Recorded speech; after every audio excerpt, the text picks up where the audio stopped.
Dear students, आज हमारा topic है कल वाला ही राजनीतिक दलों के गुण या महत्व।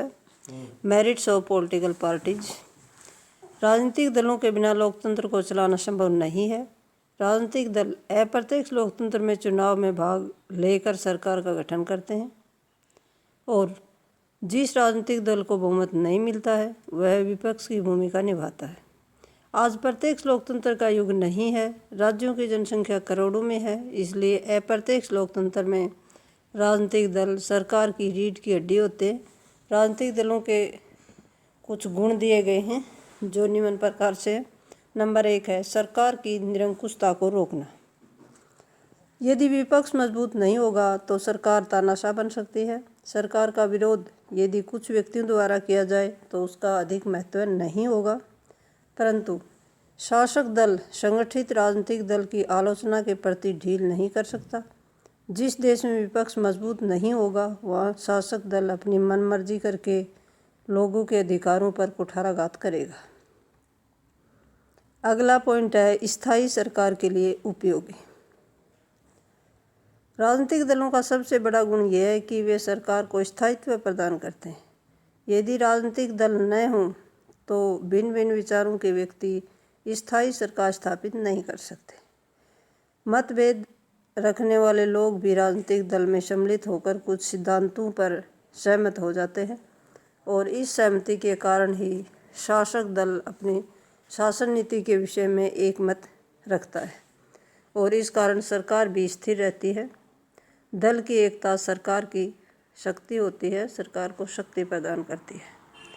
पॉइंट नंबर 3 है राजनीतिक दल जन साधारण को राजनीतिक शिक्षा देते हैं। प्रत्येक राजनीतिक दल चुनाव में बहुमत प्राप्त करने के लिए अपना चुनावी घोषणा पत्र तैयार करता है। जनमत को अपने पक्ष में रखने के लिए अपने घोषणा पत्र को लोगों के सामने रखता है। चुनाव प्रचार करके पोस्टरों के माध्यम से, टीवी या रेडियो के माध्यम से लोगों तक अपनी नीतियों का ढिंढोरा पीटता है। इन चुनाव प्रचारों द्वारा लोगों को अपने अधिकारों की जानकारी मिलती है। सरकार द्वारा करवाए गए कार्यों की जानकारी भी मिलती है। पॉइंट नंबर 4 है अनेकता में एकता, यूनिटी इन डाइवर्सिटी। समाज में अनेक मतों के लोग रहते हैं। प्रत्येक धर्म या वर्ग जाति का व्यक्ति प्रत्येक समस्या को अपनी दृष्टि से देखता है। राजनीतिक दल भिन्न भिन्न विचारों वाले लोगों को कुछ सिद्धांतों के आधार पर संगठित करते हैं। इस संगठन से एक ऐसी एकता का जन्म होता है जो अच्छे शासन के लिए सहायक सिद्ध होती है। विचारों का विरोध भी व्यक्तिगत विचारों के आधार पर नहीं होता, बल्कि राजनीतिक दल अपने सिद्धांतों के अनुसार करते हैं। यह सब कुछ अनेकता में एकता उत्पन्न करते हैं।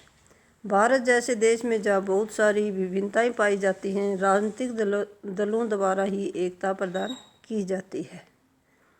पॉइंट नंबर 5 है जन साधारण और सरकार के बीच पुल का कार्य। राजनीतिक दल लोगों और सरकार के बीच संपर्क स्थापित करने का महत्वपूर्ण साधन है। राजनीतिक दल सरकार द्वारा बनाए गए कानूनों को जन साधारण तक पहुंचाते हैं और लोगों की प्रतिक्रिया सरकार को बताते हैं।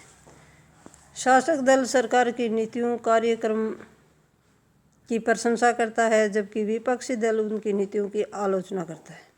इस प्रकार दल मतदाताओं और विधानमंडल में भी संपर्क का कार्य करता है। राजनीतिक दलों द्वारा ही सरकार लोगों के सहयोग की मांग कर सकती है और राजनीतिक दल ही लोगों की मांगों को सरकार तक पहुंचा सकते हैं। पॉइंट नंबर 6 है अनुशासन को बढ़ाते हैं। राजनीतिक दल अनुशासन को भी बढ़ावा देते हैं। प्रत्येक राजनीतिक दल के सदस्य अपनी पार्टी में अनुशासन में रहकर काम करते हैं। यदि कोई पार्टी या विधायक या सांसद पार्टी के अनुशासन को भंग करता है तो पार्टी हाईकमान अनुशासनहीन कार्यवाही कर सकती है, अनुशासनात्मक कार्यवाही कर सकती है। या तो उनको पार्टी से निष्कासित कर सकती है या फिर चेतावनी देकर छोड़ भी सकती है। ये थे पॉलिटिकल पार्टीज के गुण महत्व।